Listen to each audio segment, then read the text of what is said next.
Lagi ka bang nagdidikit ng pain patch sa masakit mong tuhod? Pagsasayang lang iyan ng pera. Isang bote lang ng lambanog na nasa bahay ninyo sapat na. Tumutunog ba ng tok-tok ang tuhod mo kapag umaakyat ng hagdan? Naninigas ba to? Nakakita na ako ng 23,000 na pasyente. Ang nakakagulat na katotohanang natuklasan ko sa loob ng 50 taon ay ito pito. Sa bawat 10 pasyenteng sumailalim sa operasyon sa tuhod ay hindi naman talaga kailangan operahan. Noong nakaraang taon, isang 68 taong gulang na lola, si Lola Corazon mula sa Cebu City ang pumunta sa akin. Dahil sa pananakit ng kanyang tuhod, hindi na siya makapunta kahit sa palengke at gumagamit siya ng 20 pirasong pain patch sa isang buwan. 3 ospital na ang nagsabi sa kanya na kailangan niyang magpa-opera. Pero sinabi ko lang sa kanya na ihalo ito sa lambanog at ipahid. Pagkatapos ng 3 araw nabawasan ang sakit at pagkatapos ng 2 linggo nakakaakyat na siya ng hagdan na parang naglalakad lang. Pagkatapos ng 1 buwan, nakakapamasyal na raw siya kasama ang kanyang apo. Ano nga ba ang inihalo sa lambanog para magkaroon ng ganitong resulta? Pito, sa 10 pasyente na tinuruan ko ng paraang ito ang nakawala sa sakit nang hindi nangangailangan ng operasyon. Ang mga taong dating tumutunog ang tuhod tuwing umaga ay tahimik ng nakakabangon at ang mga dating kailangang kumapit ng mahigpit sa hawakan ay nakakaakyat na ng hagdan nang hindi kumakapit. Ang sikreto ay nasa sangkap na inihahalo sa lambanog. Kung tatapusin ninyo ang video na ito, magiging magaan ang pag-akyat ninyo sa hagdan at hindi na kayo hihingalin kahit makipaghabulan pa sa inyong mga apo. Pindutin na ang subscribe at like button ngayon. Libre po ito. Kung nakaranas ka na ng hirap dahil sa iyong tuhod, kahit isang beses lang mag-iwan ng numerong 1 sa komento. Kung gayon, magsimula na tayo. Mga kaibigan, alam niyo ba kung bakit sumasakit ang inyong tuhod dahil lang ba sa pagtanda? Hindi po. May malinaw na dahilan ang pananakit ng tuhod. Una, napupudpod ang cartilage sa tuhod. Ilang hakbang kaya ang ating ginagawa sa isang araw? Karaniwan ay 5,000 hanggang 8,000 na hakbang. Ibig sabihin, ang ating tuhod ay paulit-ulit na naiipit at nababanat ng 8,000 beses sa isang araw. Araw-araw sa loob ng 40-15 taon. Kaya ano ang mangyayari sa cartilage?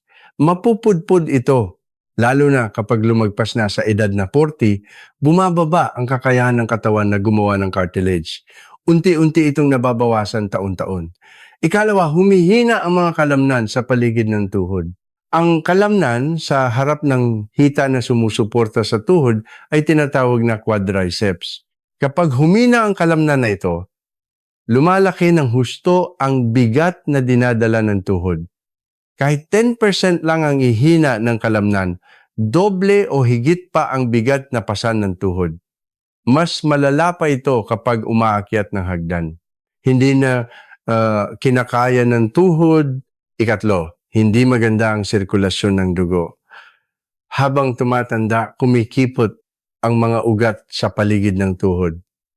Hindi dumadaloy ng maayos ang dugo. Dahil dito, hindi nakakarating ng maayos ang oxygen at nutrisyon sa tuhod. Nawawalan ng lakas ang tuhod para manumbalik sa dati. Ito ang dahilan kung bakit naninigas ang tuhod pagkagising sa umaga. Ika-4 timbang. Bawat 1 kilong dagdag sa timbang ng katawan, 3 kilo ang dagdag na bigat sa tuhod. Kapag umaakyat ng hagdan, 7 kilo yon. Kung tumaba ka ng 5 kilo, kailangang buhatin ng tuhod mo ang dagdag na 35 kilo sa bawat hakbang. Ika-5, pamamaga. Kapag nagkaroon ng pamamaga sa kasukasuan ng tuhod, nagsisimula ang pananakit. Kung pababayaan ito 3 beses na mas mabilis masisira ang kasukasuan. Itong 5 ito ang tunay na sanhi ng pananakit ng tuhod. Pero mga kaibigan, nalulunasan ba ng pain patch ang kahit isa sa mga ito? Hindi po. Ang pain patch ay pansamantalang tinatakpan lang ang sakit. Pagkatapos ng 2-3 oras, sasakit ulit. Hindi ito ang tunay na solusyon. Kung gayon, ano ang dapat gawin? Hindi na natin maibabalik ang cartilage, pero maaari nating bawasan ang pamamaga at pabutihin ang sirkulasyon ng dugo. Sa pamamagitan lang niyan, malaki ang ibabawas sa sakit ng tuhod. Sa loob ng 20 taon kong pananaliksik, isa lang ang nahanap ko. Isang bagay na lumalaban sa pamamaga, nagpapabuti ng sirkulasyon ng dugo at nagbibigay ng nutrisyon sa tuhod. Iyon ay ang itim na beans. Ang itim na balat nito ay puno ng sangkap na tinatawag na anthocyanin. Ang sangkap na ito ang pumipigil sa pamamaga at nagpapatibay ng mga ugat. Nailathala na rin ito sa American Journal of Agricultural Chemistry. Pero mga kaibigan, sapat na bang kainin lang ang itim na beans? Hindi po. Kahit kainin matagal bago makarating sa tuhod. Kaya direkta itong ipinapahid sa tuhod. Kapag inihalo ang itim na beans sa lambanog, tinutulungan ng alcohol na masipsip ng balat ang anthocyanin hanggang sa kaloob-looban. Direkta itong dinadala sa bahaging masakit. Ito ang pinakabuod ng paraang ituturo ko sa inyo ngayon. Ang pagpapahid ng itim na beans na inihalo sa lambanog. Simple lang pero garantisado ang epekto. Pero mga kaibigan, hindi sapat na malaman lang ang pangalan na lambanog na may itim na beans. Kailangan ninyong malaman kung paano ito gawin, paano ipahid at gaano kadalas ipahid. Kung magkamali, maaaring walang epekto o masira lang ang inyong balat. Mula ngayon, ituturo ko sa inyo ng detalyado, hakbang-hakbang. Sige, magsimula na tayo. Ang paraan para mawala ang sakit sa tuhod gamit ang lambanog na may itim na beans ay hahatiin ko sa 5 hakbang. Lalo na ang ituturo ko sa ika-4 na hakbang, wag na wag ninyong palalampasin. Ito ang susi para doblehin ang epekto. Ngayon ituturo ko ang unang hakbang, paghahanda ng mga sangkap at paggawa ng lambanog na may itim na beans. Una, ihanda ang mga sangkap. 100 gram ng pinulbos na sinangag na itim na beans, katumbas ng 1 tasa. At 1 litro ng lambanog, na para sa pagbabad dapat 25 degree alcohol content o higit pa. Maghanda rin ng 1 garapong salamin. Sapat na ang kasya ang 1.5 litro o higit pa. Dito maaaring may tanong kayo. Hindi po ba pwede ang hilaw na itim na beans? Hindi po pwede. Kailangang sinangag na itim na beans ang gamitin. Bakit? Dahil kapag sinangag, pumuputok ang itim na balat at mas lumalabas ang anthocyanin. Kung hilaw na beans ang gagamitin, wala pa sa kalahati ang epekto. Saan po mabibili ang pinulbos na itim na beans? Kung pupunta kayo sa health food section ng supermarket, madali na itong mahanap ngayon, pati na rin sa internet. Pwede ring bumili ng buong itim na beans, sangagin ng bahagya sa kawali at durugin sa blender. Mas sariwa pa iyon at mas mabango. Kailangan po ba talagang 25 degree o higit pa ang lambanog?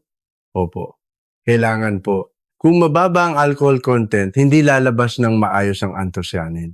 Gamitin lang ang lambanog na nasa bahay ninyo, kahit anong brand ay okay lang.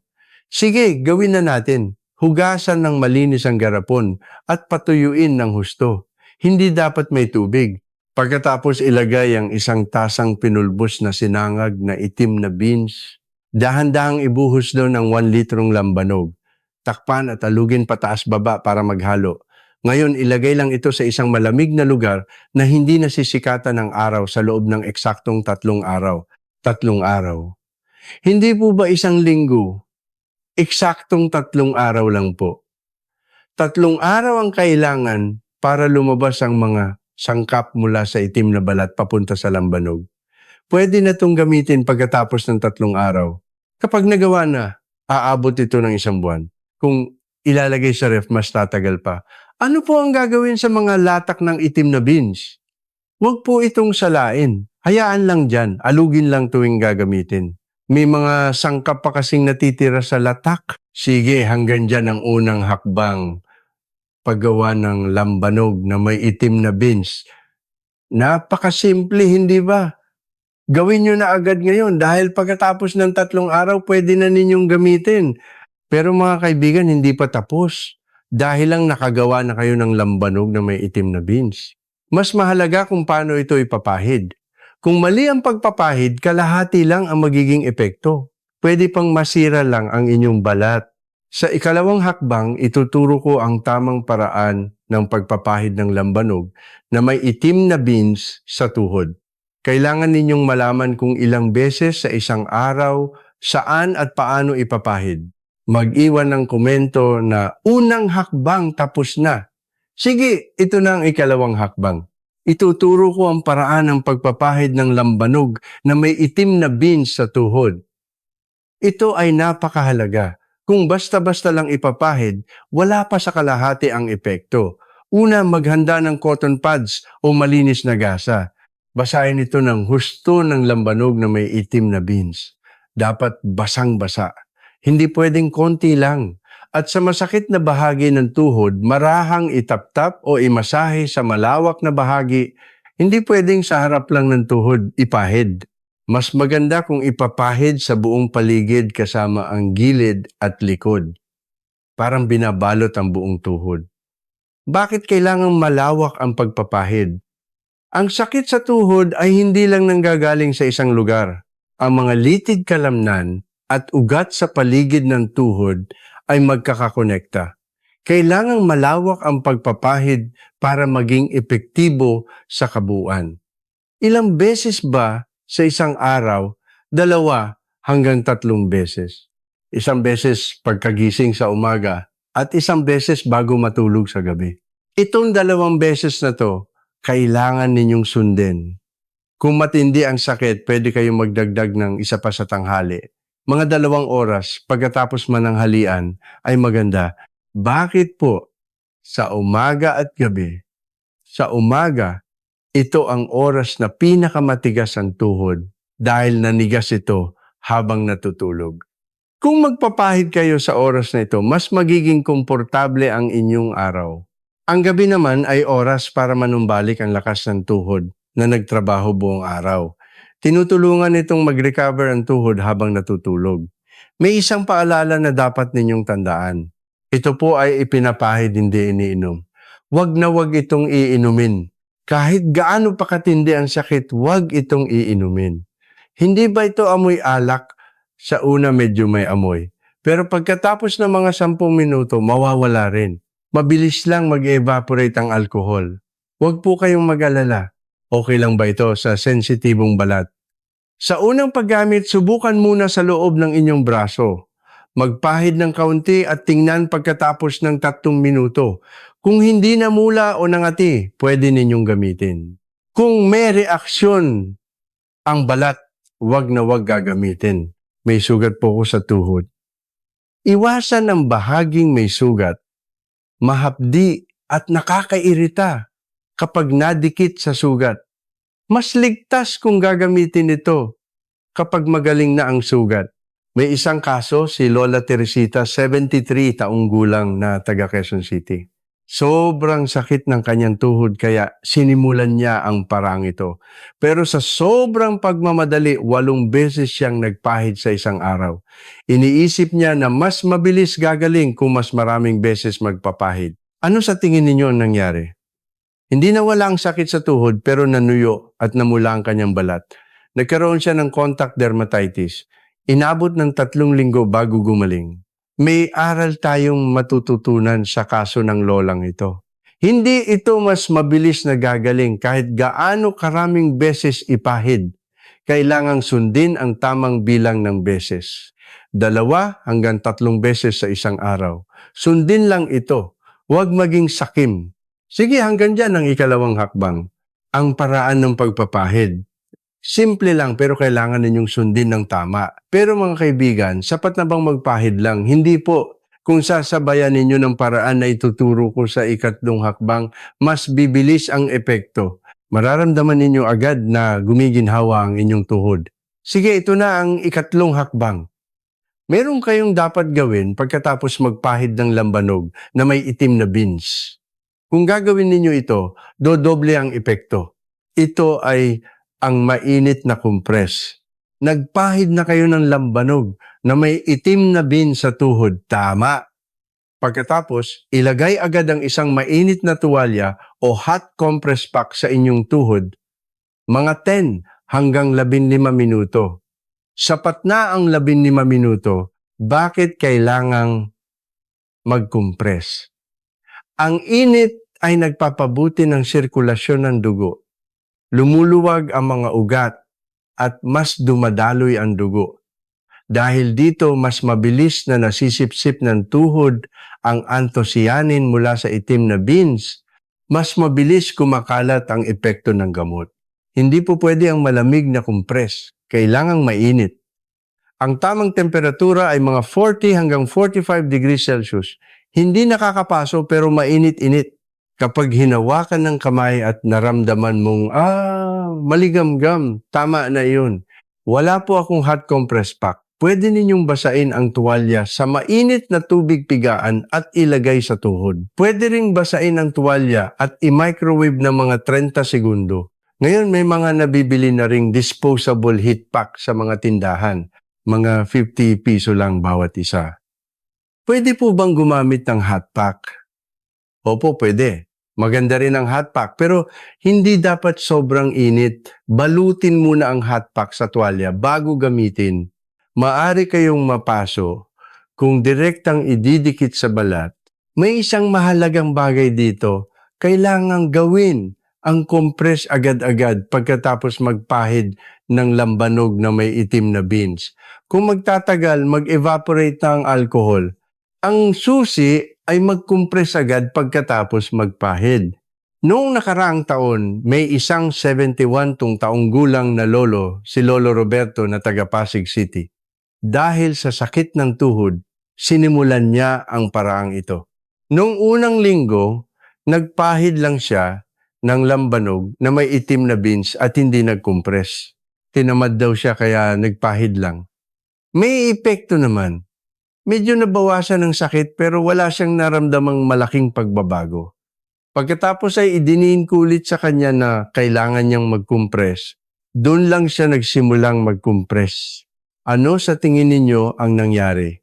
Sa loob ng 2 linggo, malaki ang ipinagbago niya. Gumaan ang kanyang tuhod pagkagising sa umaga at mas komportable na siyang umakyat ng hagdan. Sabi ng lolo sa akin, Dok, sana pala nag-compress na ako agad. Nasayang ang 1 linggo ko. May aral tayong matututunan sa kaso ng lolong ito. Kahit nakakatamad, kailangan ninyong mag-compress. Ang epekto ng pagpapahid lang kumpara sa pagpapahid na may kasamang compress ay langit at lupa ang pagkakaiba. Gumiginhawa po ba ang tuhod kapag nag-compress? Sa una mainit ang pakiramdam. Pagkatapos ng mga 10 minuto, mararamdaman ninyong lumuluwag ang tuhod. Ang dating naninigas na tuhod ay lumalambot. Pagkatapos ng compress, mas magaan ang pakiramdam kapag tumayo. Ilang beses po kailangang mag-compress sa isang araw. Gawin ito tuwing magpapahid ng lambanog na may itim na beans. 1 beses sa umaga, 1 beses sa gabi. 2 beses sa isang araw ay sapat na. Sige, hanggang dyan ang 3 hakbang, ang mainit na compress. Simple lang pero hindi dapat kalimutan. Pero mga kaibigan, sapat na ba ito? Hindi po. Sige, sa wakas, nasa 4 na hakbang na tayo. Sinabi ko sa simula, di ba? Ito ang pinakamahalagang hakbang. Maraming taong nagkakamali dito, kaya hindi nila nakukuha ang tamang epekto. Ang 4 na hakbang ay ang tamang oras. Kailangan ninyong malaman kung kailan hindi dapat magpahid ng lambanog na may itim na beans at kung kailan ito delikado. Una, wag na wag magpapahid sa loob ng 2 oras pagkatapos kumain. Bakit? Kapag kumain tayo, ang dugo sa ating katawan ay napupunta sa tiyan para tunawin ang pagkain. Sa oras na ito, ano ang mangyayari kung magpapahid kayo ng lambanog na may itim na beans sa tuhod at mag-compress ang dugo ay mapupunta sa tuhod? Magkukulang ng dugo sa tiyan dahil doon hindi matutunaw ng maayos ang pagkain, hindi magiging komportable ang tiyan, mahihilo at masusuka. Sa malalang kaso, maaari kayong himatayin dahil sa hypoglycemia. Mas delikado ito lalo na sa mga nakatatanda. Noong nakaraang taon, may isang 69 taong gulang na lolo, si Lolo Antonio, na taga Makati City. Pagkatapos mananghalian, nagpahid agad siya ng lambanog na may itim na beans at nagkumpres. Pagkatapos ng 30 minuto na hilo siya, pinagpawisan ng malamig at hinimatay sa banyo. Buti na lang at nakita agad siya ng kanyang asawa at nadala sa ospital. Anong sabi ng doktor? Hindi po dapat magkumpres ng tuhod agad pagkatapos kumain. Pansamantalang hindi nakarating ang dugo sa utak ng lolo kaya siya hinimatay. Hindi naman siya malubhang nasaktan pero napakadelikado ng sitwasyon. Anong aral na matututunan natin sa kaso ng lolong ito? Huwag magpapahid pagkatapos kumain. Maghintay ng hindi bababa sa 2 oras. Ikalawa, huwag magpapahid sa araw na uminom kayo ng alak. Napakahalaga nito. Kapag umiinom ng alak, lumalawak ang mga ugat. Kung magpapahid pa kayo ng lambanog na may itim na beans at magkumpres, mas lalo pang lalawak ang mga ugat. Biglang bababa ang presyon ng dugo at mahihirapan ang puso. 2 taon na ang nakalipas, may isang 72 taong gulang na lolo, si Lolo Manuel, na taga Davao City. Pagkatapos uminom ng alak sa gabi, naligo siya ng mainit na tubig. Pero sa banyo nahilo siya at muntik nang matumba. Dahil sa pagsasabay ng alak at mainit na tubig, biglang bumaba ang kanyang presyon. Buti na lang at nakita agad ng kanyang pamilya kaya naiwasan ang mas malalang pangyayari pero napakadelikado ng sitwasyon. Ano ang aral na matututunan natin sa kaso ng lolong ito? Huwag magpapahid ng lambanog na may itim na beans sa araw na uminom kayo ng alak at huwag din magkumpres. Ikatlo, iwasan din po ang pagpapahid bago o pagkatapos maligo. Kapag naliligo, lumawak na ang mga ugat. Kung magkukumpres pa kayo, masyadong bababa ang presyon, maaari kayong mahilo at matumba. Maglaan ng hindi bababa sa 1 oras na pagitan bago at pagkatapos maligo. Ika-4, kapag mainit o sobrang namamaga ang tuhod, huwag agad magpapahid. Kapag nasa acute stage ang pamamaga, malamig na kompres ang kailangan. Sa ganitong kaso, pumunta muna sa ospital. Mas ligtas kung gagamitin ito kapag humupa na ang pamamaga. Kung gayon, kailan po ang pinakamagandang oras para magpahid? 3 minuto pagkagising sa umaga. Ito ang tamang-tama, bago mag-almusal o 2 oras pagkatapos kumain. Sa gabi, 2 oras pagkatapos maghapunan at 1 oras bago matulog. Kung susundin lang ninyo ang tamang oras na ito, ligtas at garantisado ang epekto. Huwag maging sakim. Hindi pwedeng basta-basta lang magpahid kahit anong oras. Kaligtasan ninyo ang nakasalalay dito. Pero mga kaibigan, meron pang huling 5 hakbang. Sige, ito na ang huling 5 hakbang. Ito ang pinakamadali pero pinakamahirap na hakbang. Ito ay ang pagiging consistent. Mga kaibigan, huwag ninyong sabihin na walang epekto pagkatapos gawin ng 1 o 2 araw. Ang tuhod ay hindi nasira sa isang iglap lang, di ba? Ito ay unti-unting nasira sa loob ng maraming taon, dekada. Kaya huwag umasa na gagaling ito sa loob ng 1 o 2 araw. Lagi kong sinasabi sa aking mga pasyente, alagaan ninyo ang inyong tuhod tulad ng pagkain araw-araw. Kapag hindi kayo kumain kahit 1 araw, nagugutom kayo, di ba? Ganun din ang tuhod. Kapag hindi ninyo inalagaan, kahit 1 araw, sasakit ulit. Kung gayon, gaano katagal bago makita ang epekto? Sasabihin ko sa inyo ng eksakto. Sa ika-3 araw, mararamdaman ninyong may mainit-init na pakiramdam sa tuhod. Yung pakiramdam na, uy, parang may iba. Masakit pa rin, pero mararamdaman ninyong medyo lumalambot ang tuhod. Sa 1 linggo, siguradong mababawasan ang paninigas pagkagising sa umaga. Maiisip ninyo, uy, medyo maganda ang pakiramdam ko ngayon. Sa puntong ito, marami nagkakamali. Iniisip nila, sapat na ito at humihinto. Hindi po pwede. Kailangan ninyong ipagpatuloy. Sa 2 linggo, siguradong mababawasan ang sakit. Hindi natutunog ang tuhod pagkagising sa umaga. Medyo magiging komportable na rin ang pag-akyat sa hagdan. Dito ninyo mararamdaman na, may epekto nga talaga. Sa buwan-buwan makakaakyat baba na kayo ng hagdan nang hindi kumakapit sa hawakan. Mararamdaman ninyong lumalakas ang inyong tuhod. Kahit masama ang panahon, hindi na gaano sumasakit ang tuhod. 1 buwan lang ang kailangan para marating ito. Magtiis lang ng 1 buwan at maging konsistente. Noong nakaraang taon may isang 67 taong gulang na lola, si Lola Elvira na taga Bacolod City. Sobrang sakit ng kanyang tuhod kaya inirekomenda ng ospital na magpa-opera siya. Pero dahil takot siya sa operasyon, sinimulan niya ang paraang ito. Noong unang linggo, hindi niya gaanong naramdaman ang epekto. Hay, wala lang pala ito, sabi niya. At muntik nang sumuko. Pero pinigilan siya ng kanyang anak. Masubukan mo lang ng 1 buwan. Kung wala pa ring epekto pagkatapos ng 1 buwan, magpa-opera ka na. Sinunod niya ang sinabi ng kanyang anak at nagpatuloy. Pagkatapos ng 2 linggo, talagang nagbago ang pakiramdam niya, nabawasan ang sakit at gumaan ang kanyang tuhod. Pagkatapos ng 1 buwan, nakakapamalengke na siya mag-isa at nakakasundo na ng apo. Ngayon, 6 na buwan na siyang konsistenteng gumagawa nito. Operasyon. Hindi na niya iniisip. Ito ang sinabi ng lola sa akin, Dok, kung sumuko ako pagkatapos ng 1 linggo, siguro nasa operating table na ako ngayon. Buti na lang at nagpatuloy ako.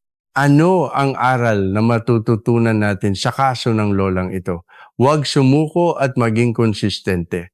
Kailangan ninyong gawin ito nang hindi bababa sa 1 buwan. Kailangan po ba araw-araw? Opo, gawin ninyo araw-araw. 2 beses sa isang araw, umaga at gabi. Kahit nakakatamad gawin ninyo, ano pa ba ang mas mahalaga kaysa sa inyong kalusugan? Maglaan lang ng 10 minuto mula sa panonood ng teleserye para alagaan ang inyong tuhod. Pwede na po bang huminto kapag may epekto na? Hindi po. Kapag huminto agad kayo dahil gumaling na sa sakit ulit. Kahit nawala na ang sakit, ipagpatuloy ito ng 2 hanggang 3 beses sa 1 linggo. Ang pag-aalaga sa tuhod ay panghabang buhay. Malaki po ba ang gastos? Hindi po. Isang supot ng pinulbos na itim na beans, mga 150 piso. Isang bote ng lambanog, mga 100 piso. Sa kulang-kulang 250 piso, mahigit 1 buwan ninyo itong magagamit. Mas mura pa kaysa sa 1 buwang supply ng pain patch. Sige, hanggang dyan ang 5 hakbang, pagiging konsistente. Ito ang huli at pinakamahalagang hakbang, mga kaibigan, natutunan na ninyo lahat mula unang hakbang hanggang 5 hakbang. Ang natitira na lang ay ang pagsasagawa. Simulan ninyo na ngayon. Huwag nang ipagpabukas. Ngayon ang pinakamaagang araw. Mga kaibigan, balikan natin ang natutunan natin ngayon. Unang hakbang, paggawa ng lambanog na may itim na beans. 1 tasa ng pinulbos na sinangag na itim na beans. 1 litro ng lambanog at ibabad lang ng 3 araw. 2 hakbang, paraan ng pagpapahid. Basain ng husto ang cotton pad at ipahid sa malawak na bahagi ng buong tuhod. 2 beses sa 1 araw, umaga at gabi. 3 hakbang, mainit na kumpres, 10 hanggang 15 minuto agad pagkatapos magpahid. Ito ang nagdodoble ng epekto. 4 na hakbang, pagsunod sa tamang oras. Bawal sa loob ng 2 oras pagkatapos kumain at bawal na bawal sa araw na uminom ng alak. Kaligtasan ninyo ang nakasalalay dito. 5 hakbang, pagiging konsistente. Kailangan ninyong gawin ito nang hindi bababa sa 1 buwan para maramdaman ang epekto. Alagaan ang tuhod tulad ng pagkain araw-araw. Sundin lang ang 5 hakbang na ito. Hindi mahirap, di ba? Halos walang gastos at ligtas gawin sa bahay. Pero mga kaibigan, tandaan ninyo, hindi po garantisadong epektibo ang paraang ito para sa lahat. Ang kondisyon ng tuhod ay iba-iba sa bawat tao at iba-iba rin ang sanhi ng sakit. Kung sinubukan ninyo ang paraang ito sa loob ng 1 buwan at patuloy pa rin ang sakit o lumalala pa, kailangan pumunta sa ospital para magpatingin ng maayos. Kung namamaga ang tuhod, mainit o sobrang sakit na hindi na makalakad, kailangan ninyong pumunta agad sa orthopedic surgeon. Ang inyong mga tuhod ang matatag na haligi na susuporta sa inyo habang buhay. Pagkagising sa umaga, pag-akyat sa hagdan, pakikipaglaro sa apo, wala kayong magagawa kung wala ang inyong tuhod. Ang pagpapanatiling matatag ng haliging iyon ay nasa inyong mga kamay lamang. Ang 10 minuto ng pag-aalaga ngayon ay babago sa buhay ninyo sa susunod na 10 taon. Kung kailan malala na ang sakit at limitado na ang kilos sa kamag-aalaga, mas matagal at mas mahirap ang paggaling. Simula ngayon o simula mamayang gabi, maglaan ng 10 minuto para sa inyong tuhod. Kung nakatulong sa inyo ang video na ito, pakipindot ang like button. At kung magsusubscribe kayo sa araw-araw na kalusugan, hindi lang kalusugan ng tuhod, kundi iba't ibang impormasyon para sa kalusugan sa pagtanda ang pinakamabilis ninyong matatanggap. Libre ang pag-subscribe at ito ang unang hakbang sa pag-aalaga ng inyong kalusugan. Kung may kakilala kayong nahihirapan dahil sa pananakit ng tuhod, paki-share ang video na ito. Ang inyong maliit na pagmamalasakit ay maaaring makatulong sa iba. Ipaalam ninyo sa komento ang kalagayan ng inyong tuhod. Kung mag-iiwan kayo ng sisimulan ko na ngayon. Ako mismo maglalagay ng encouraging comment para sa inyo.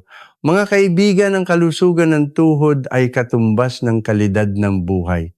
Kapag malusog ang tuhod, magagawa ninyo ang lahat ng gusto ninyo.